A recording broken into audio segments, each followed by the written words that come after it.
Then external structure of kidney. तो external structure of kidney, in human one pair of kidney are, human में जो kidney होती है वो वन पेयर होती है। Found which are the situated in the dorsal side, kidney होती है वो डोर्सल साइड में होती है। ये पोर्शन वेंट्रल होता है और ये पीछे वाला डोर्सल होता है, तो डोर्सल साइड में होती है। कहाँ? Dorsal side. Abdominal cavity of the both side of the vertebral column, ये वर्टिबल जो कॉलम होती है इसके दोनों साइड में, और ये एब्डोमन कैविटी है जस्ट एब्डोमन कैविटी के पीछे की तरफ होती है। तो डोर्सल साइड में होती है और वर्टिबल कॉलम के बोथ साइड आर प्रेजेंट होती है। Kidney are form from the embryonal mesoderm, जो किडनी होती है वो मीजोडर्म लेयर से मिलकर बनी होती है, इसलिए इसको मेटानेफ्रिक टाइप की किडनी भी बोलते हैं। Then human kidney are dark red, human जो किडनी होती है वो डार्क होती है एंड बीन शेप होती है, बीन राजमा की जो दाल होती है उसके जैसी होती है।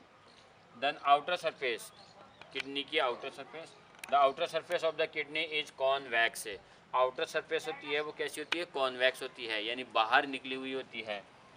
And inner surface is concave, और अंदर वाली जो सरफेस होती है वो अंदर दसी हुई होती है, कॉनकेव होती है।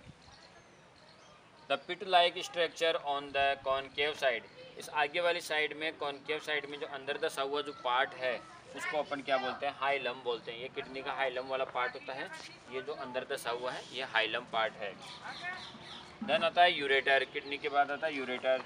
Ureter a narrow tube, ureter होता है वो एक ट्यूब होती है विद थिक मस्कुलर वॉल, ये मस्कुलर वॉल होती है। Come out from the hilum of the kidney is called ureter, ureter होता है वो ये है जो हाइलम वाले पार्ट से आगे आ रहा है, और एक ट्यूब लाइक स्ट्रक्चर होती है।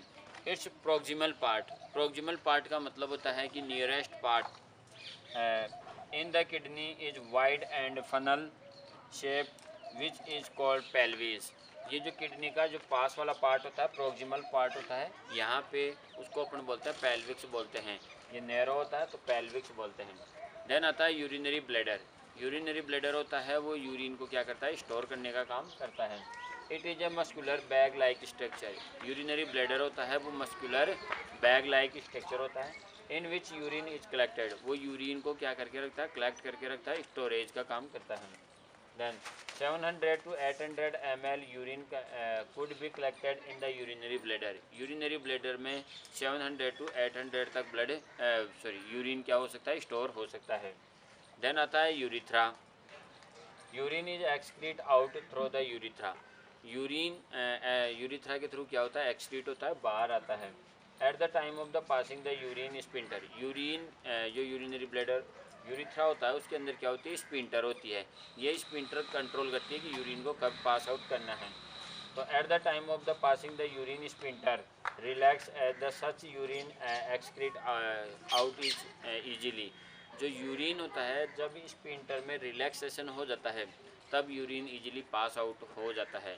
या ये बोलो कि अपन यूरिन पास आउट करते हैं तब स्पिंटर में क्या होता है? रिलैक्सेशन होता है। इससे पहले जब अपन यूरिन को रोके रखते हैं तब क्या होता है? इसमें कॉन्ट्रैक्शन होता है। Male urine and urethra, male urine and semen both are passing through AIDS, semen male में क्या होता है कि जो यूरिथ्रा होता है उसमें क्या होता है? यूरिन और सीमन दोनों का क्या होता है? पास आउट होते हैं, दोनों पास आउट होंगे।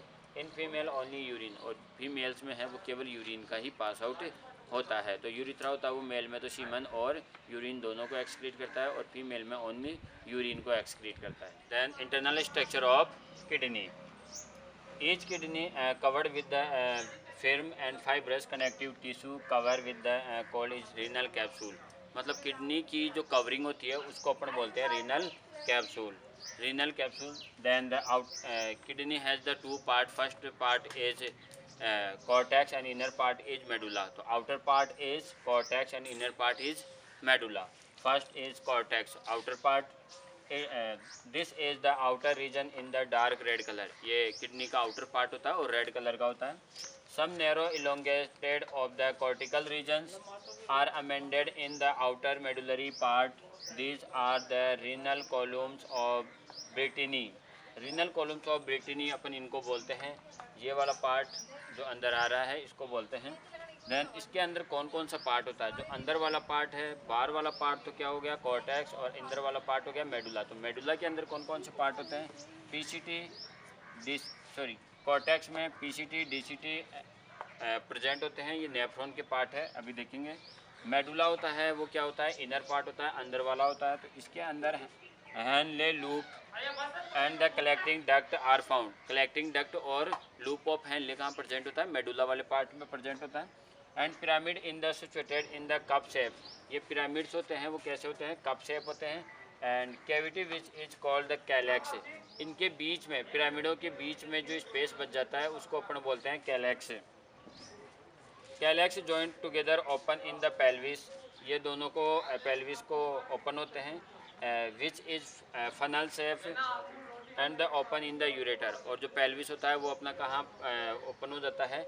यूरिनरी ब्लैडर में, यूरेटर में ओपनिंग हो जाती है। और पेल्विस होता है वो कैसा होता है? फनल शेप होता है। एक बार देखते हैं किडनी ऑफ स्ट्रक्चर।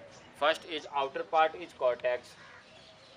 सबसे पहले आती है covering of kidney. Covering of kidney, renal capsule, renal capsule. Then outer part is cortex. ये आउटर पार्ट है, इसको कॉर्टेक्स बोलते हैं। Then inner part is medulla and medulla open medulla and medulla have the pyramids 1 2 3 and pyramids open in pelvis and pyramids open in pelvis. And दो pyramids के बीच में जो space होता है उसको अपन बोल देते हैं कैलेक्स। ये कैलेक्स होता है और ये हो जाएगा पेल्विस। तो देखो सबसे पहले cortex part is outer part is cortex, inner part is medulla, medulla have the pyramids and pyramids open in pelvis and pelvis open in urinary bladder. Then structure of nephron. Structure of nephron में अगर बात करें तो ये blood लेकर आती है वो होती है एफरेंट आर्टरी, और जो लेकर जाती है वो होती है efferent artery. Afferent artery is wide and efferent artery is narrow. ये जो पार्ट है ये है ग्लोमेरुलस, और ग्लोमेरुलस और ये कप जैसी शेप है वो है बोमेन कैप्सूल। तो बोमेन कैप्सूल के अंदर आता है ग्लोमेरुलस। ग्लोमेरुलस में ये पास वाला पार्ट होता है उसे बोलते हैं पीसीटी, और ये होता है उसे बोलते हैं लूप ऑफ हैनले। ये आता है DCT and collecting duct. And the full form of the PCT proximal convoluted tubules and DCT is distal convoluted tubules. इसकी और जो स्ट्रक्चर है वो है जैसे nephron are the structure and the functional unit of the kidney. Nephron होता है वो किडनी की स्ट्रक्चर एंड फंक्शनल यूनिट होता है। इसका मतलब होता है कि किडनी होती है वो नेफ्रॉन से मिलकर बना होता है। 10 to 12 lakh nephron in each kidney. एक किडनी के अंदर 10 से 12 लाख क्या होती है नेफ्रॉन्स होते हैं। Malpighian bodies, the anterior part of the each nephron is Malpighian body. जो एंटीरियर पार्ट होता है, सामने से देखने वाला जो पार्ट होता है उसको अपन बोलते हैं मेलपीजियन बॉडी। और इसमें मेनली दो पार्ट होते हैं, Bowman capsule and glomerulus. Bowman capsule and glomerulus. First is Bowman capsule, this is a cup shape. ये बोमेन कैप्सूल होता है वो कप शेप होता है। Cup shape structure in which is glomerulus is insert. और इसके अंदर क्या होता है? ग्लोमेरुलस होता है। तो बोमेन कैप्सूल कप जैसी शेप है और उसके अंदर ग्लोमेरुलस रहता है। Then the wall of the Bowman capsule form in the squamous epithelial. जो इसकी वॉल्स होती है वो स्क्वेमस एपिथेलियल से मेड अप होती है। Then the inner layer of the contain specific type of cells. इसके अंदर एक स्पेशल टाइप की सेल्स प्रेजेंट होती है विच आर कॉल्ड पोडोसाइट। उन सेल्स को अपन बोलते हैं पोडोसाइट्स बोलते हैं। तो जो बोमेन कैप्सूल की जो सेल्स होती है वो होती है podocyte. Then formation of urine. Urine का जो फॉर्मेशन होता है वो कैसे होता है? तो first is afferent artery is wide and efferent artery is narrow. Afferent artery वो होती है जो नेफ्रॉन में ब्लड लेकर आती है, तो ये क्या होती है? वाइड होती है। और इफरेंट आर्टरी नैरो होती है। इसका मतलब है कि ब्लड में जो नेफ्रॉन है उसमें ब्लड आएगा ज़्यादा और जाएगा कम। तो उससे क्या होगा? एक प्रेशर जनरेट होगा। उस प्रेशर के कारण क्या होगा कि यहाँ एक प्रेशर जनरेट होगा। उस प्रेशर के कारण ग्लोमेरुलस में 5 चीज़ें फिल्टर होकर आएगी ब्लड में से, amino acid, glucose, water, salt and urea. ये पांचों चीज़ें फिल्टर होकर आती है। इनमें आरबीसी डब्ल्यूबीसी नहीं आएगी। क्यों? क्योंकि यहाँ पे जो होल्स होते हैं वो होल क्या होते हैं, आरबीसी की साइज़ से छोटे होंगे, तो आरबीसी इनमें से फिल्टर होके नहीं आएगी। तो ऐसे ये 5 कंपोनेंट फिल्टर हो रहा है, glucose, amino acid, salt, water and urea, ये पांचों चीज़ एब्जॉर्ब फिल्टर हो रही है। अब इनमें से ये ऊपर वाली 4 चीज़ है वो रीअब्जॉर्ब हो जाएगी। रीअब्जॉर्प्शन इसलिए बोल रहे हैं क्योंकि इन चीज़ों का, amino acid, glucose, water and salt का एक बार एब्जॉर्प्शन कहाँ हो चुका था, लार्ज इंटेस्टाइन और स्मॉल इंटेस्टाइन में हो चुका था। तो अब दोबारा होगा, इसलिए इसको क्या बोलते हैं, रीएब्जॉर्प्शन बोलते हैं। तो इन चारों कंपोनेंट का तो रीअब्जॉर्प्शन हो जाएगा। वो कैसे होगा, पीसीटी वाले पार्ट में तो एमिनो एसिड और ग्लूकोज का रीअब्जॉर्प्शन हो जाएगा, लूप ऑफ हेनले में सॉल्ट का हो जाएगा, और डीसीटी वाले पार्ट में किसका हो जाएगा, वाटर का रीअब्जॉर्प्शन हो जाएगा। Remaining part is urea, urea आएगा कलेक्टिंग डक्ट में, कलेक्टिंग डक्ट खुलेगी किस में, पेल्विस वाले पार्ट में, और पेल्विस जाएगा किस में, यूरेटर, यूरेटर से ब्लैडर, और ब्लैडर से यूरिथ्रा के थ्रू कहाँ चला जाएगा, बाहर चला जाता है। तो ये था यूरिन फॉर्मेशन। एक बार और देखो urine formation process. Afferent artery is wide and efferent artery is narrow, so pressure is generated and 5 components are filtered from the blood: glucose, amino acid, salt, water and urea।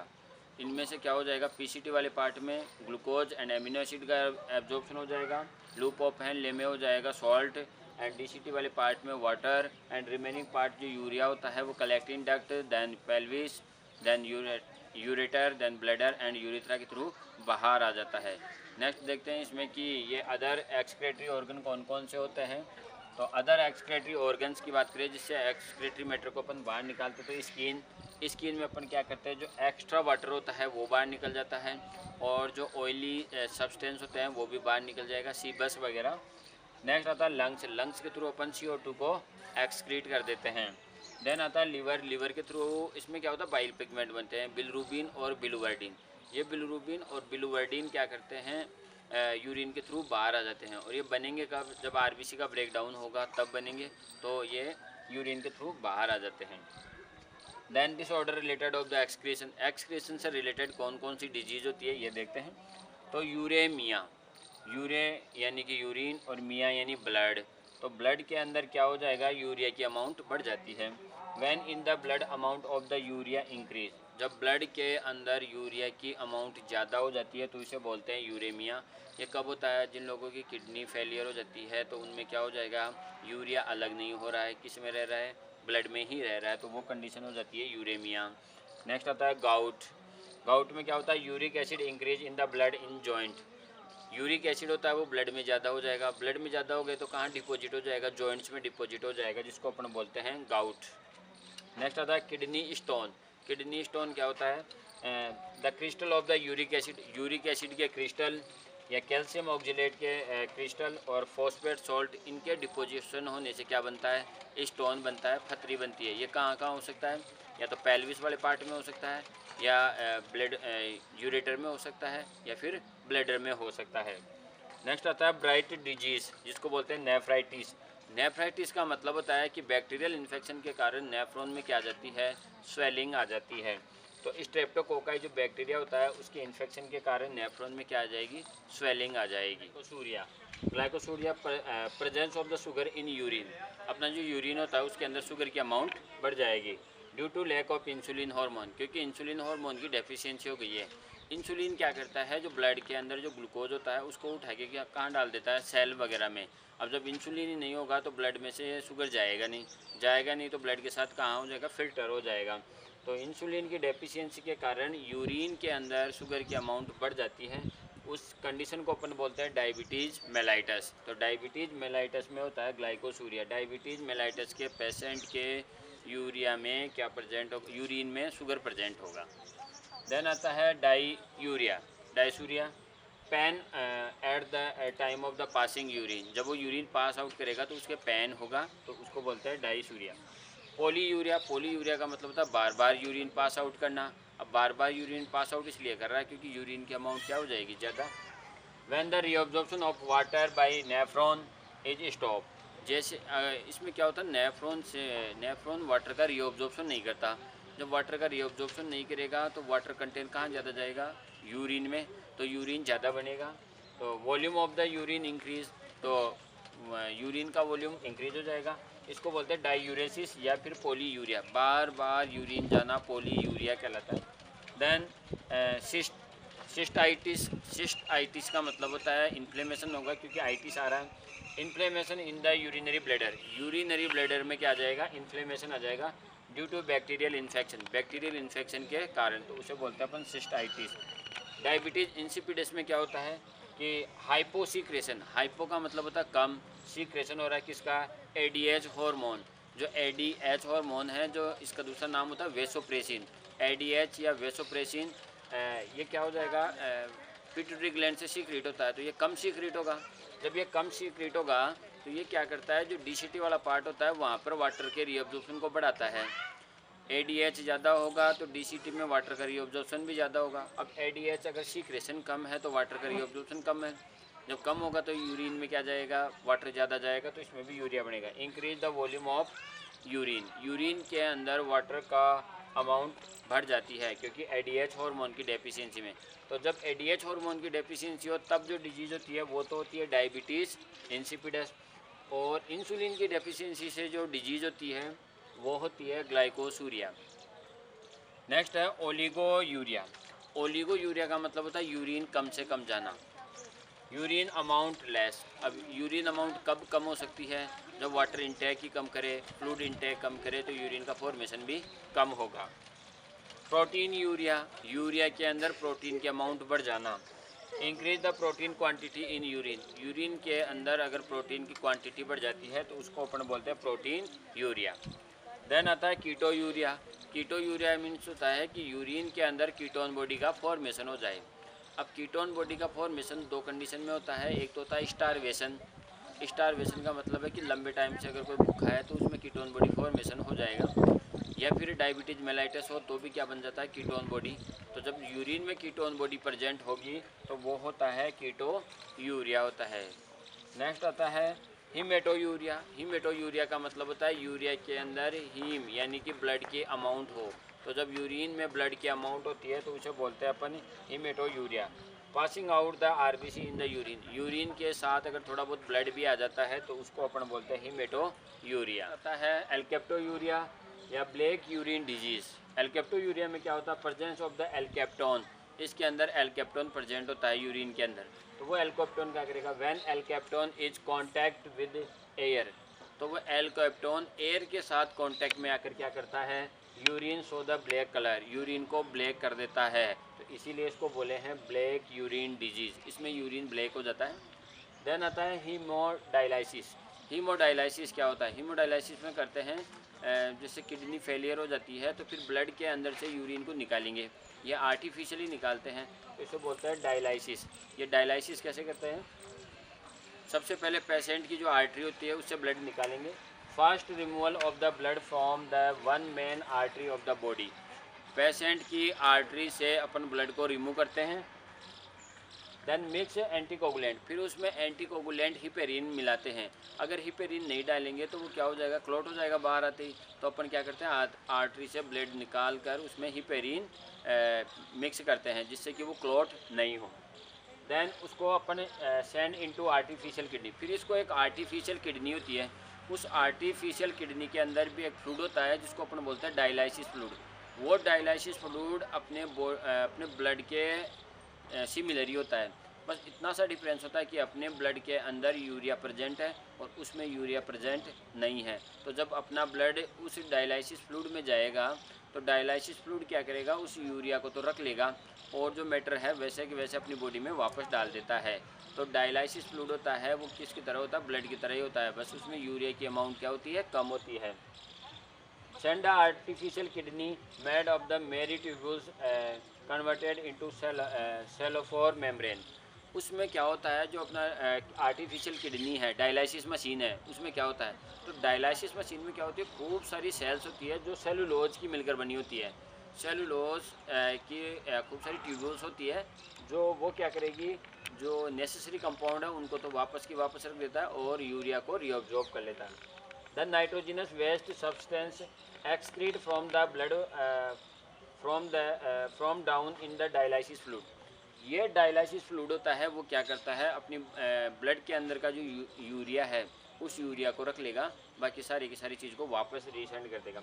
After the process the एंटीपेरिन, जैसे ही उस dialysis machine में से अपन blood को गुजारने के बाद जैसे ही body में डालने से पहले अपन उसमें क्या डालेंगे, एंटी हिपेरिन डालेंगे, ताकि वो अपने जो एक्स्ट्रा हिपेरिन डाला था ना उसको न्यूट्रल कर सके। Is mix again send in the when, और इसको वापस पेशेंट की वेन में अपन क्या कर देंगे, इंजेक्ट कर देते हैं of the body of the patient. तो अपन पेशेंट की आर्टरी से तो ब्लड लेते हैं और वेन के अंदर डालते हैं, और जो वो मशीन होती है उसको बोलते हैं अपन डायलिसिस मशीन। है ना था किडनी ट्रांसप्लांट। किडनी ट्रांसप्लांट कब करवाते हैं, जब किसी एक पर्सन की किडनी पूरी तरह से ख़राब हो गई और उसके ऊपर कोई भी ट्रीटमेंट नहीं हो रहा है, तो फिर अपन क्या करते हैं, दूसरे की किडनी ट्रांसप्लांट करते हैं। अब इसमें किडनी ट्रांसप्लांट करते हैं तो ज़्यादातर किडनी है ना वो अपने रिलेटिव की लेते हैं, क्योंकि उससे क्या होता है, दोनों का जो टिश्यू या सेल है वो सेम स्ट्रक्चर सी होती है, तो उससे क्या रिजेक्शन के चांस कम होते हैं। अगर अपन किसी अननोन की लेते हैं तो उसमें किडनी के रिजेक्शन के चांस ज़्यादा होते हैं। देखते हैं, when the kidney of a diseased person stop working the completely, then they may be not be treated। एक आदमी जिसकी किडनी पूरी तरह से ख़राब हो चुकी है, उसको किसी भी तरह का ट्रीटमेंट काम नहीं कर रहा है, तो फिर क्या करेंगे अपन, kidney from the healthy person are planted, तो उसमें क्या करेंगे, हेल्दी पर्सन की एक किडनी ट्रांसप्लांट कर देंगे, क्योंकि हर पर्सन में 2 किडनी होती है, जबकि अपने जो सिस्टम है वो एक किडनी से भी चल सकता है। तो जिस बंदे की पूरी तरह से ख़राब हो चुकी है, ट्रीटमेंट भी नहीं हो रहा है, तो फिर अपन ट्रांसप्लांट करते हैं। The person giving the kidney is known as the kidney donor, जो किडनी देने वाला होता है उस पर्सन को अपन डोनर बोलते हैं, kidney donor. Kidney donor should be close relatively person, ज़्यादातर जो किडनी डोनर है वो क्या होना चाहिए, क्लोज रिलेटिव होना चाहिए। बिकॉज, क्योंकि blood and tissue structure is near same of the both relatives, जब वो रिलेटिव क्लोज वाला लेते हैं तो इससे क्या होता है, इनका टिश्यू की स्ट्रक्चर और वो क्या रहेगी, सेम रहेगी, तो उससे क्या है, रिजेक्शन के चांस कम रहते हैं। If the kidney of the an unknown person, अगर किडनी अननोन पर्सन की लगा देते हैं तो फिर क्या होता है, unknown person is transplanted, then the immune system of the disease में रिजेक्ट द न्यू किडनी, तो उस जिस आदमी में ट्रांसप्लांट किया गया है उसका जो इम्यून सिस्टम है वो क्या करेगा, जो न्यू वाली किडनी है उसको क्या कर देगा, रिजेक्ट कर देगा। अपना एक्सक्रीटरी सिस्टम कंप्लीट होता है।